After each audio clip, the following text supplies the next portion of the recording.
proud to be the president for the workers, not the outsourcers. The president who stands up for Main Street, not Wall Street, who protects the middle class, not the political class, and who defends America, not trade cheaters all over the globe. They're trade cheaters. They cheated on us.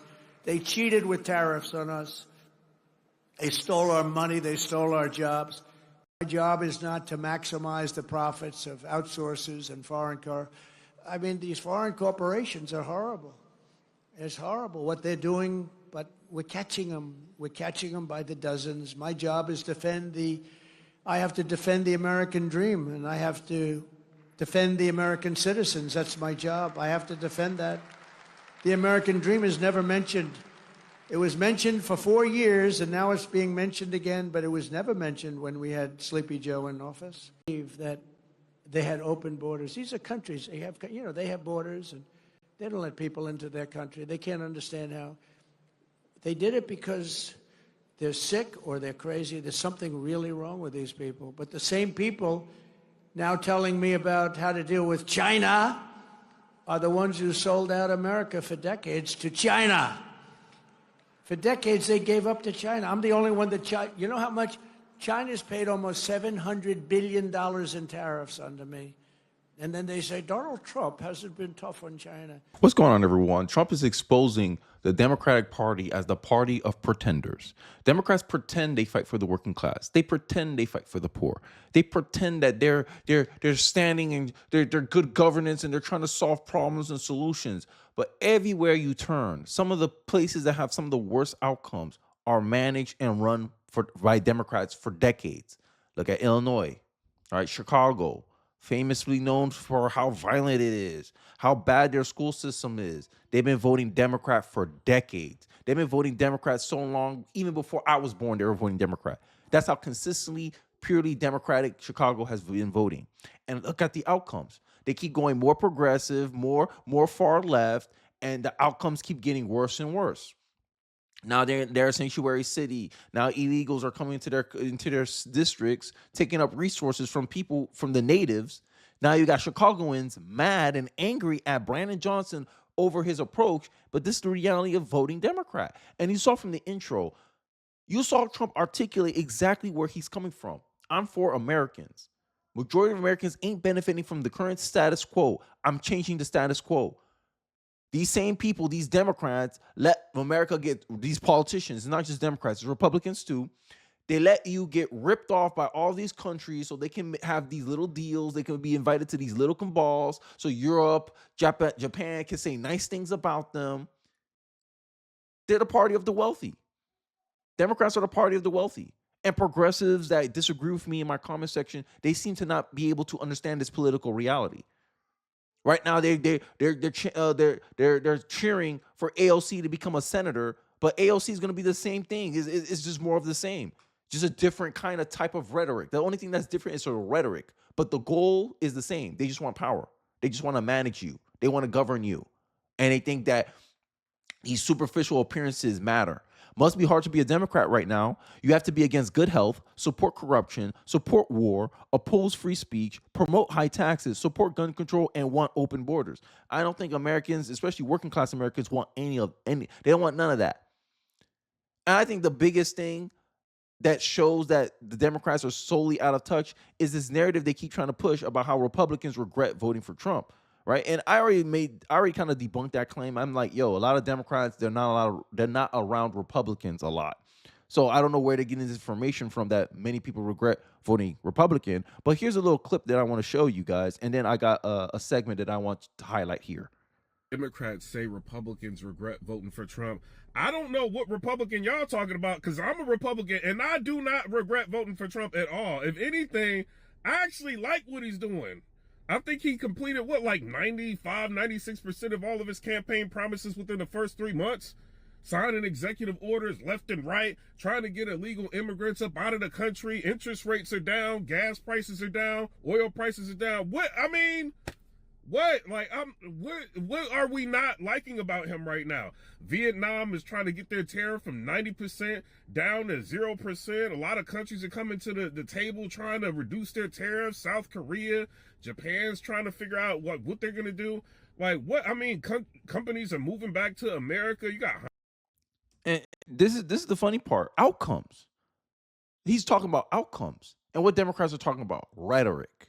Because that's all the Democratic Party is. They're only about rhetoric.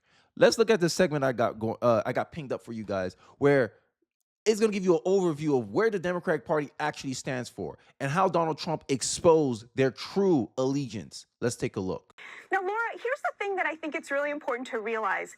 Why is everybody so surprised that President Trump is doing this? Of course, he promised to do this on the entire campaign trail, and now he's simply doing what he promised the American people. And here's why everybody is so shocked. Because for 40 years, the Democrats got away with calling themselves the party of labor while caving to Wall Street every single time Wall Street asked for it. They created an economy that was an upward funnel of wealth from the hardest working Americans, from the middle class into the pockets of the elites, while still pretending to be the party of the working class. So when President Trump wins this immense mandate because the multiracial working class of this country trusted him to restore dignity to their communities, which is of course what tariffs are all about, Wall Street thought, well, we're going to roll him because we always rolled everybody else. Party is a party of the very wealthy professionals, the billionaire class, and the subsidized poor, and it abandoned the middle class 10, 15 years ago. All the data show that it's the party of the very wealthy. And what they're doing right now is they're creating hysteria on the left so they can empower Europe, China, and Japan and send a message. If you guys will just hold out, we're creating such anger and tension here that you can win this trade war, humiliate Trump, and then we can come back to power. And we're going to restore the globalized status quo. That's what they're doing. Well, but here's the flip side of that.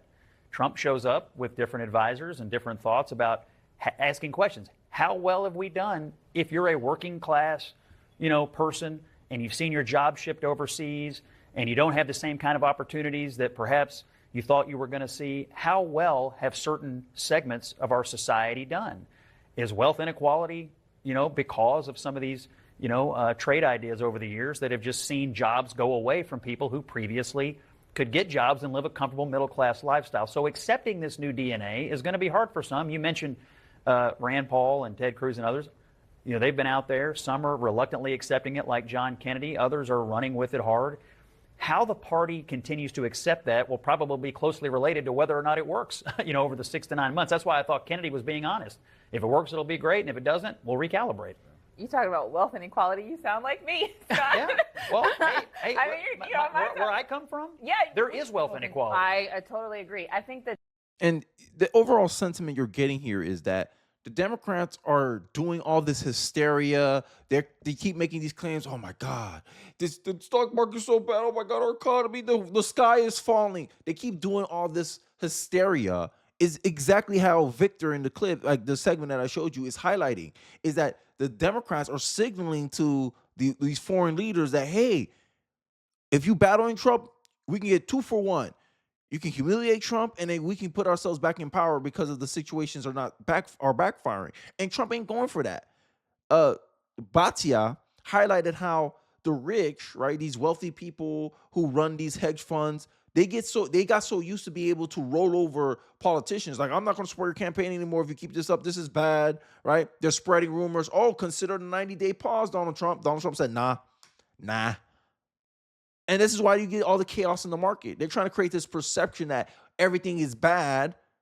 And then I just found out statistically, Gen Z is not participating in the stock market like that. Millennials are barely participating in the stock market.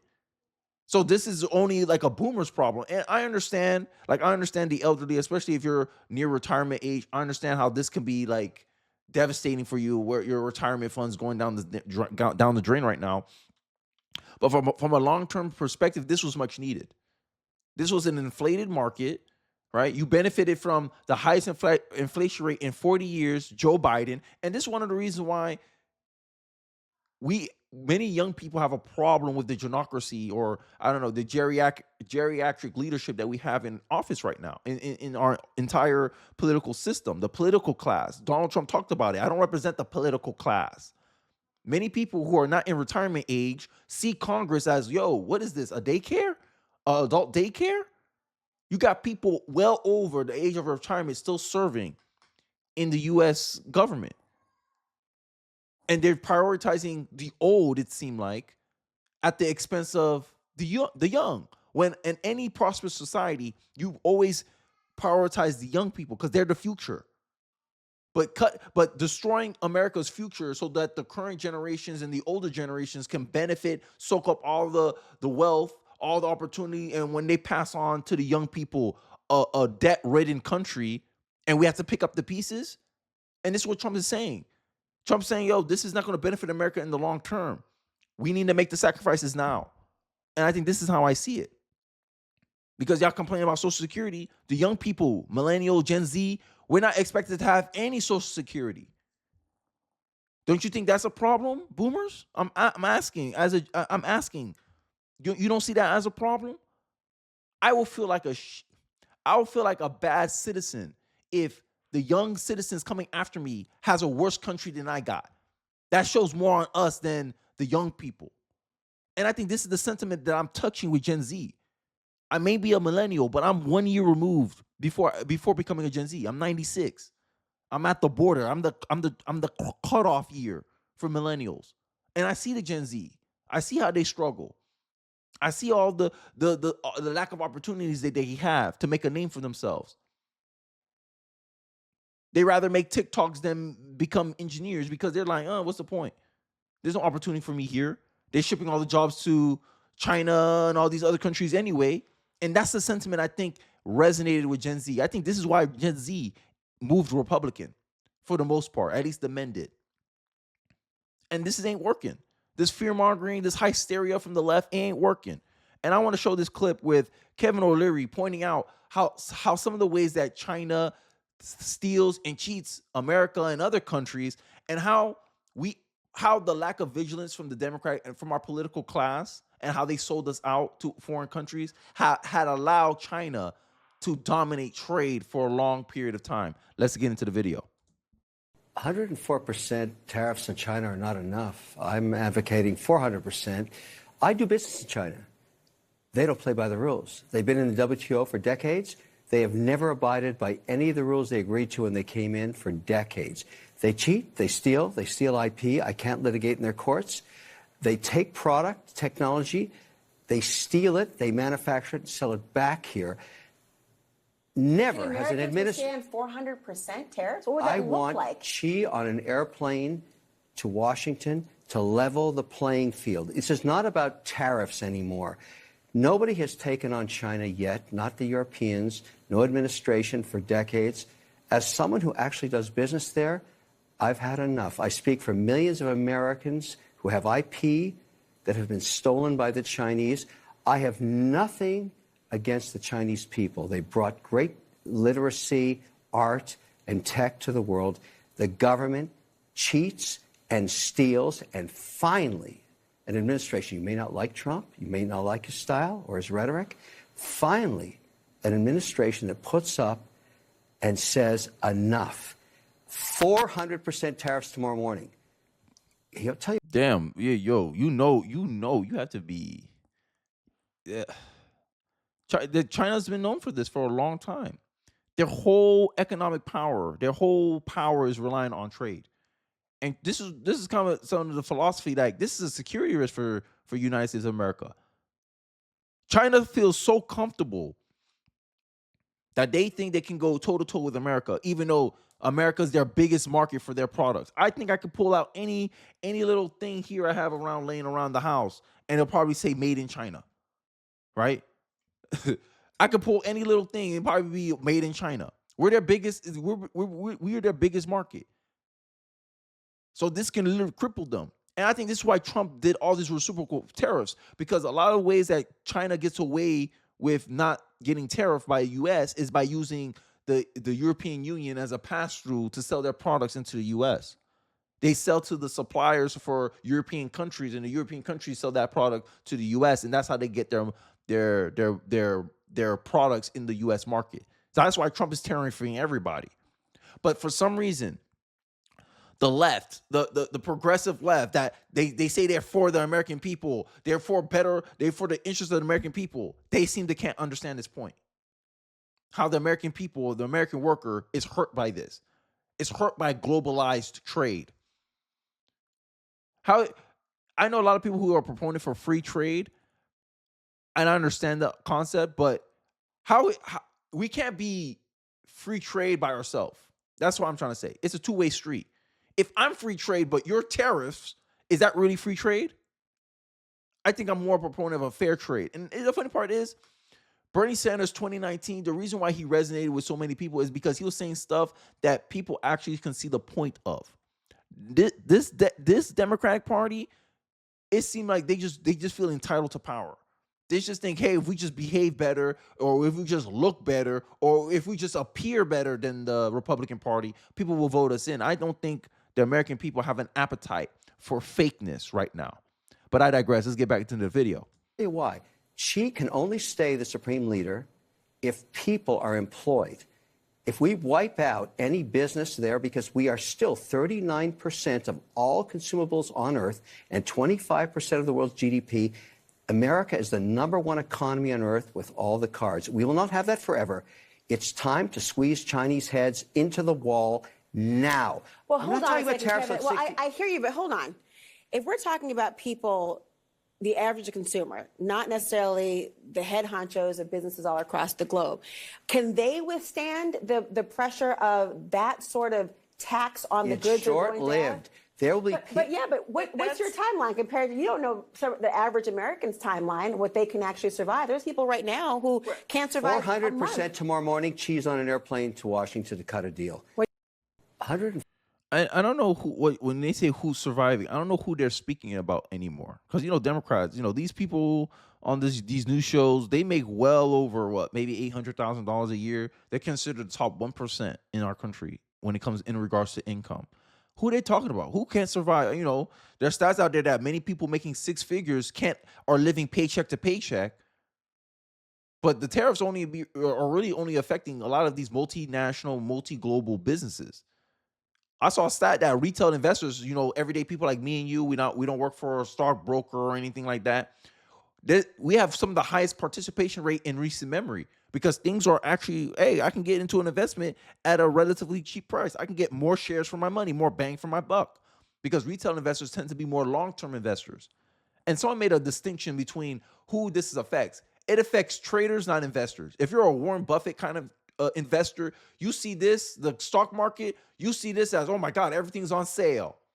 If you're a trader, like, hey, short term, hey, I'm a day trader, I'm a week trader, you're crying right now. You're like, oh my God.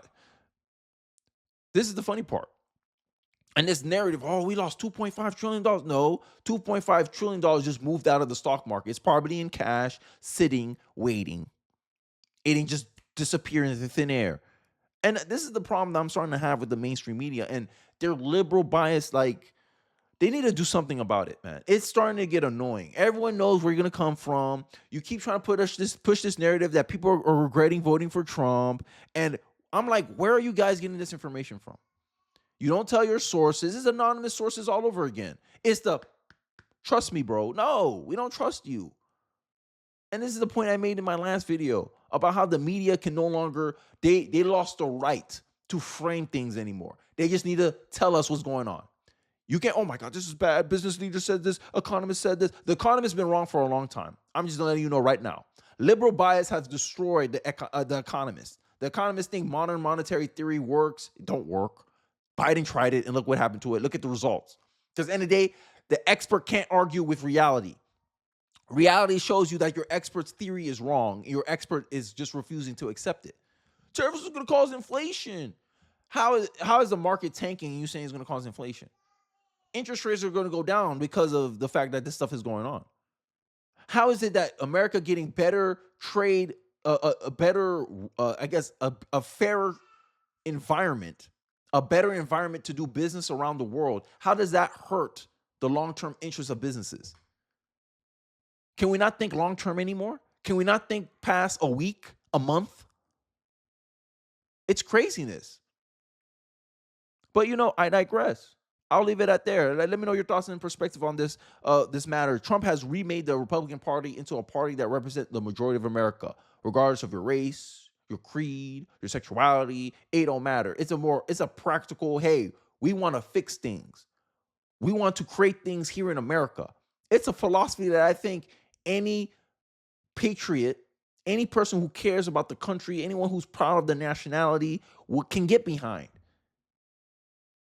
Everybody can be themselves first. Everyone can be Europe first, Ireland first, China first, Taiwan first, Japanese first. Everyone can be for their own people and operate in the best interest of their own people. But everyone expects America to work in the best interest of everyone else but themselves. Suicidal empathy. But I digress. I'll leave it there. I'm done ranting. Let me know your thoughts and perspective in the comment section below. I'll be interested to hear what you guys thinking. No, don't forget to like, comment, subscribe. Please share this video if you feel so inclined. It really does help me out in the algorithm. And I'll catch you guys on the next one. Peace.